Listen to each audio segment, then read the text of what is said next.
This is the CBS News Special Report. Thank you for joining us. I'm Tony DeCopel in Uvalde, Texas, where we're interrupting your regularly scheduled broadcast because we want to bring you a press conference with state and local officials here outside Robb Elementary School, scene of that massacre earlier this week, as questions are raised about what law enforcement did and when. Let's listen in. Regional Director, South Texas. Thank you so much for being here today. My goal today on this press conference, is to give you a snapshot where we're at today. This incident happened on Tuesday, May 24th, so there's a lot of information, a lot of moving parts. We have a lot of people involved in this investigation. I'm going to give you a summary of what happened, but before I do that,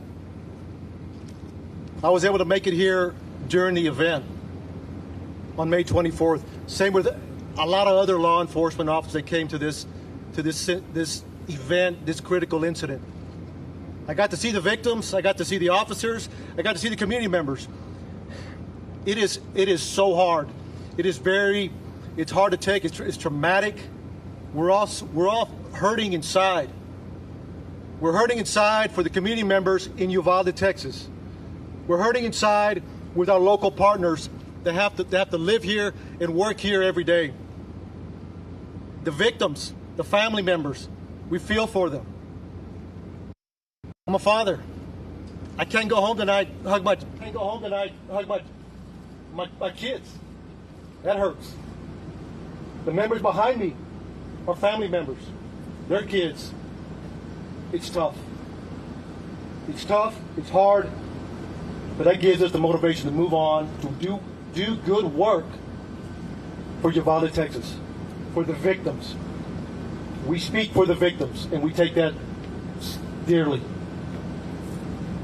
Before I get started, Texas Rangers are leading this investigation, but we can't do it alone.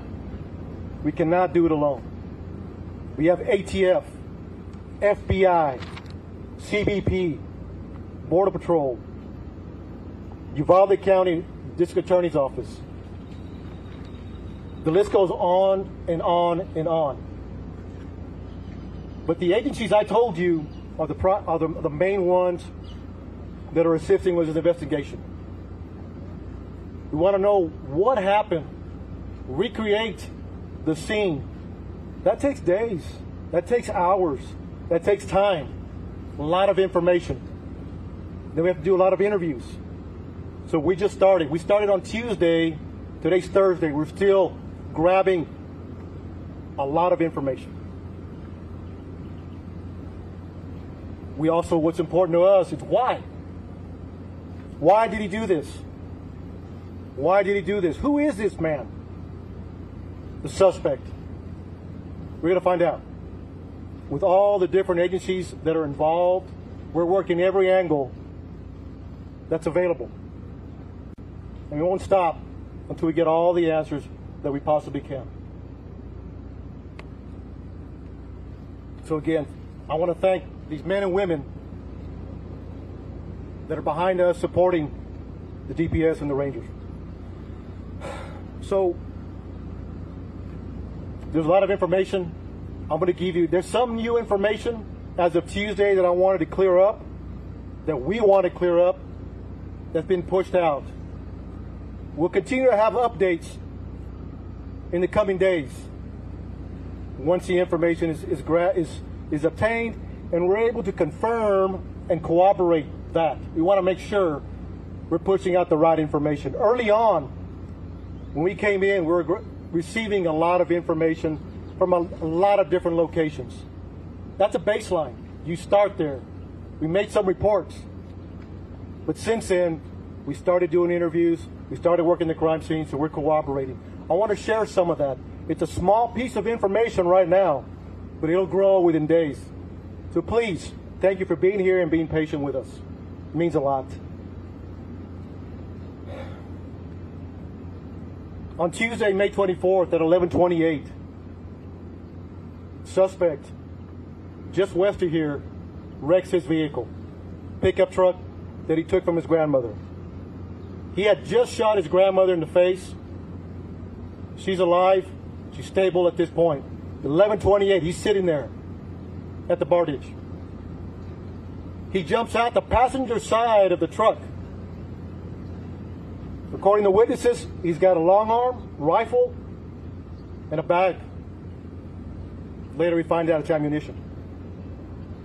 He walks around, he sees two witnesses at the funeral home across the street from where he wrecked. He engages and fires towards them. He continues walking. He continues walking towards the school. He climbs a fence. Now he's in the parking lot, shooting at the school multiple times. 11:40, he walks into the west side of Robb Elementary. According to reports, video we have obtained from outside, inside, and again, we're still combing through that, so bear with us. Multiple rounds, numerous rounds are discharged in the school. We're trying to get a number. We're in the process of analyzing that video. 4 minutes later, local police departments, Uvalde Police Department, the Independent School District Police Department are inside, making entry. They hear gunfire, they take rounds, they move back, get cover. And during that time, they approach where the suspect is at. According to the information I have, he went in at 11:40. He walks, and I'm going to approximate 20 feet, 30 feet. He makes a right. He walks into the hallway, he makes a right, walks another 20 feet. Turns left into a schoolroom, into a classroom that has doors open in the middle. Officers are there, the initial officers, they receive gunfire. They don't make entry initially because of the gunfire they're receiving. But we have officers calling for additional resources. Everybody that's in the area, tactical teams, we need equipment, we need specialty equipment, we need body armor, we need precision riflemen, negotiators. So during that time that they're making those calls to bring in help to solve this problem and stop it immediately, they're also evacuating personnel, not say personnel, students, teachers. There's a lot going on, a lot complex situation. They're measuring. Approximately an hour later, U.S. Border Patrol tactical teams arrive. They make entry, shoot and kill the suspect. But you also had a Zavala County deputy and Uvalde Police Department that made entry and killed the suspect. Immediately, numerous officers. Now it turns into a rescue operation. How do we save these children? How do we save these children? Some made it out. We don't have a hard number yet, but that was a goal. And then continuing, making the area safe, continue. A lot of moving parts afterwards. But during, they were taking gunfire, negotiations, and developing a team to make entry to stop them.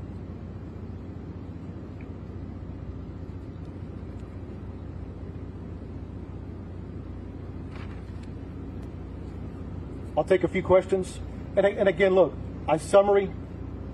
One more thing I forgot to mention that I want to clear up that came out early on. It was reported that a school district police officer confronted the suspect that was making entry. Not accurate. He walked in unrestricted initially. So from the grandmother's house to the bar ditch to the school, into the school, He was not confronted by anybody. To clear the record on that. 4 minutes later, law enforcement are coming in to solve this problem. So, Director, how is he able to Step by. So, just want to clear that up. That's very important. And again, this will happen as we move forward. So, thank you. I'll take a few questions. How is he able to get in?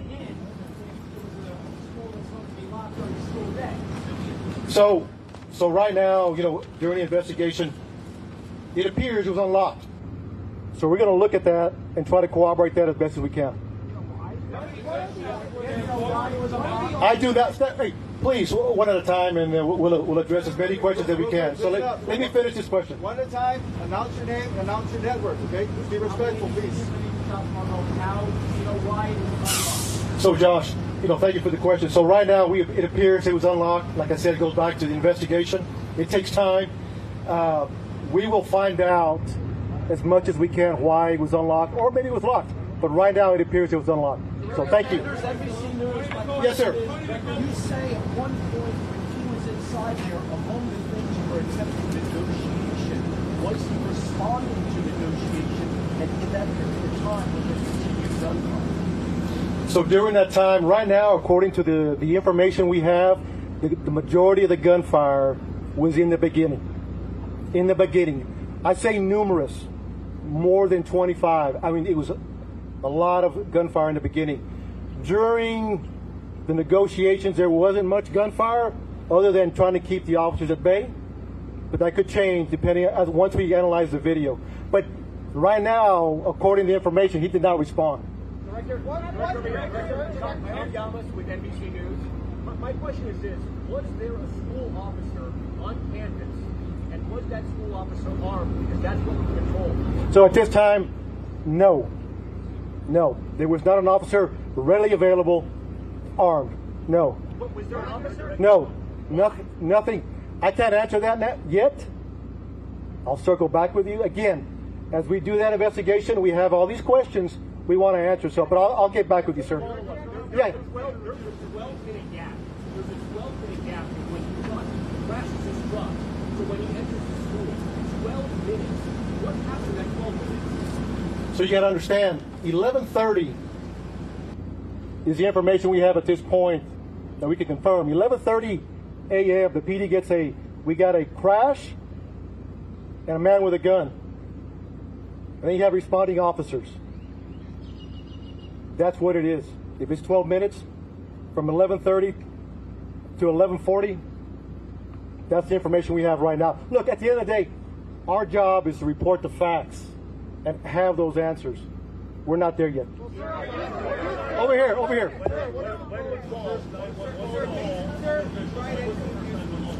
Say it again.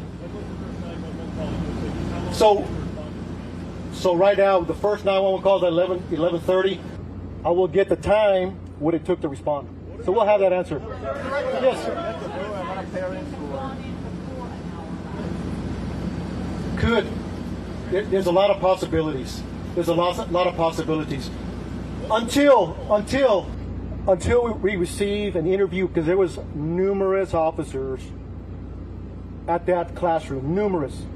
Once we interview all those officers, what they were thinking, what they did, why they did it, the video, the residual interviews, we'll have a better idea. Could anybody have gone there sooner? You gotta understand, it's a small town. Yeah, people from Eagle Pass, from Del Rio, Laredo, San Antonio responding to a small community. Based on the information you have so far, should we not That's a tough question.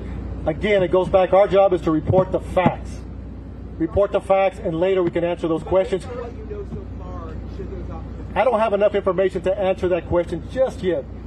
So, one more question, please. Is it accurate that eyewitnesses and potentially parents of the students were urging the police to go in while you were waiting for a tactical SWAT team, even that some parents were asking to borrow police armor so they could make a counter-assault on the school?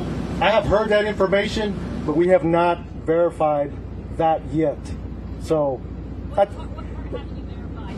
we have not verified is that a true statement or not, or is it just rumor out there? So you got to understand, we're getting a lot of information we're trying to track down and see what is true. We want to vet it. That's all I have for questions. Thank you so much. Hold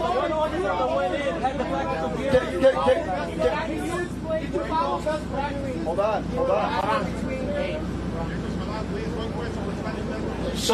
So look, we appreciate the questions. What were the officers doing between 11:44 and 12:45? I got you. Yes, sir. Behind that, you guys have said that he was barricaded. Can you explain to us how he was barricaded and why you guys stopped that door? So I have taken all your questions into consideration. We will be doing updates. We will be doing updates to answer those questions. Answer that question now. Sir. What is your name? Shimon. Shimon. I hear you. Because we've been given a lot of bad information, so why don't you clear all of this up now and explain to us how it is that your officers were in there for an hour, yes, rescuing the people, but yet no one was able to get inside that room. Shimon, we will circle back with you. We want to answer all your questions. We want to give you the why. That's our job. So give us time. I'm taking all your questions. I'm taking them back to talk to the team. And look, thank you for being here.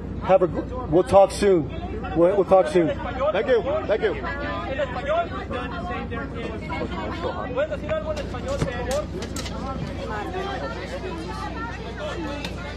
You have been watching a quite freewheeling press conference here outside Robb Elementary School as Texas Rangers try to clarify the police timeline and address the anger and frustration from some parents. And I don't know if this press conference would alleviate the concerns that parents had. In fact, we got confirmation that the suspect arrived on the scene here in Uvalde, 11:28 at the school, crashed his vehicle, exited the vehicle, and almost immediately began firing at the school. Entered at around 11:40. A full hour, we now have confirmed, went by before the classroom where the majority of the people died, if not all, where the shooter was actually breached by law enforcement. I'm here with Janet Shamlian, who was listening to the press conference with me. What stood out to you? I mean, it raises more questions than answers, right? A full hour. The parents were out there complaining, asking if they themselves could go in, urging law enforcement to go in. And it sounds like these local officers were waiting for a tactical team. And although authorities said that it was that they believe that most of the deaths took place in the first few minutes, that's a long span of time to wait. Now, they also talked about negotiating, but didn't, expand on what that meant, that they were negotiating while they were waiting for a more advanced tactical team. We also don't know the nature of this barricade or blockade, how the shooter was in the classroom. Right, but we are hearing from a child now. The first account from a child inside the classroom who survived the carnage and has talked about the gunman shooting through the door, coming in, hearing the police outside. We'll have that on the CBS Evening News, but it is a riveting account, and it could put into perspective what happened. Yeah, and the Texas Rangers saying they want to interview all the officers on the scene to ask them why they didn't try to make an entry prior to the special tactical unit arriving. But again, that raises more questions. And that is the question every parent wants to know. Why wasn't something done before an hour's time? Yeah, and then if that's not enough, we have the unlocked door in the back of the school. Officer on campus. The responding officer was just nearby and making an approach. Not going to be good news for parents here. No, parents are going to be very frustrated about this, and they're in mourning right now as we're looking at the white crosses behind us on what should have been the last day of this school year. Yeah, I want to bring in James Gagliano, who's a CBS News law enforcement and security analyst, retired FBI supervisory special agent. James, I'm really glad to have you here. You were listening into the press conference as well. Was protocol followed by law enforcement in this incident? Well, Tony, tough situation sitting back, and I'm listening to the pain in Victor Escalon, who's the Texas Department of Public Safety's spokesperson there, and you can tell he's got a tough job right now. Here's what we know. We know that the suspect crashed his car around 11:28 a.m., and at 11:30 a.m., 2 minutes later, the first 911 call goes in. At 11:40 in the morning, the suspect enters Robb Elementary School through an open door. He then goes down a hallway about 20 feet, turns, either makes a left or right, goes down another 20 feet and into a classroom. Now, shortly thereafter, the Texas Department of Public Safety is stating that it was probably about a 4-minute response that an SRO, which is a school resource officer from the Uvalde Police Department, and other Uvalde Police Department personnel made entry. Now, here's where it's going to get tough, because then there was an hour period in between that time, the first potential opportunity for interdiction of the suspect, and when the Customs and Border Patrol agents arrived and were successfully able to make entry into the classroom after 19 children and 2 adults were massacred, and interdict and neutralize the suspect. I could tell that they're not comfortable yet with explaining exactly the processes that were going on. I can tell you this, it's much easier from my perch here. I was a SWAT team member in the FBI for 20 years, a SWAT team leader in New York City for 4 years, and a member of the FBI's hostage rescue team. When you are responding to these incidents, you are in an information vacuum, so you are completely oblivious to any of the facts leading up to it. Is this a broader conspiracy? Are there other attack points? Is this a potential ambush? Are there IEDs, improvised explosive devices? Tony, there are a whole host of things that you're trying to process, and you're doing it in real time. Some people are going to argue that an hour is an inexorably long period of time, and I would agree. However, it also depends on how large the school is. How many children are there? How many personnel from law enforcement were there to move those personnel safely outward? And then how much difficulty was it to breach the door to get in? Tony, those are going to be the questions that I think in the next couple of days we're going to get some answers to. James, you make a good point. It's very easy to second guess. It's very easy to look back, and we don't know what was in the minds of those officers outside the door as that hour passed, as the minutes ticked by. I am curious to know, from your experience, would local law enforcement likely be equipped to take on an attacker armed with an AR-15 style rifle and apparently a bag of ammo? So, Tony, that is a great question, and I want you to think back to the last 2 years. Now, it was almost 2 years ago that George Floyd was killed while in custody of Minneapolis police, and since then, the protests, the defund the police movement, and the pushback on, and I'll use this in quotation marks, the militarization of police and police being viewed as, quote, occupying forces, close quote. So when you ask the question, are local police departments as well-trained, as well-equipped as, say, federal law enforcement, SWAT teams, or like the hostage rescue team, or say some of the emergency service units like the police department in New York City with 36,000 members? The answer is no. The officer's going to have whatever they have with them. So this is going to be a tough one to see what they had on hand when they went in and how ill-equipped they may have been to confront the attack. Yeah, and whether the body armor they were wearing would have been sufficient to stand up to rounds from an AR-15 style rifle. CBS News has confirmed that the shooter had more than 600 rounds on him. He was certainly armed to take on as many comers as were outside that door. I have a very pointed question, though, James, about what standard operating procedure is in a case like this. You're right about the information vacuum, but one can presume, without being a medical doctor, that people shot inside were bleeding and within a range when they might have been saved at some point during that hour. And I wonder, is the procedure in a case like that with a school shooter for law enforcement to make a breach right away, no matter what? Yeah. Now, I'll say that with a caveat. Post-Columbine, we learned painful lessons back in April of 1999. And those lessons were, you go to the sound of the guns. You do not wait. These people are not looking to, negotiate, for a plane to, Aruba. They're not looking to get political prisoners released. They're going in there trying to effect as much carnage as possible.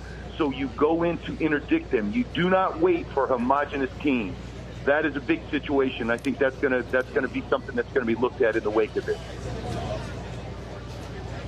All right, James Gagliano giving us a lot to think about here. Thank you very much, James. I want to go to Nicole Killian, who's on Capitol Hill, where a rally was held earlier today, hoping to push lawmakers to take action on gun violence. Nicole, what is Congress doing?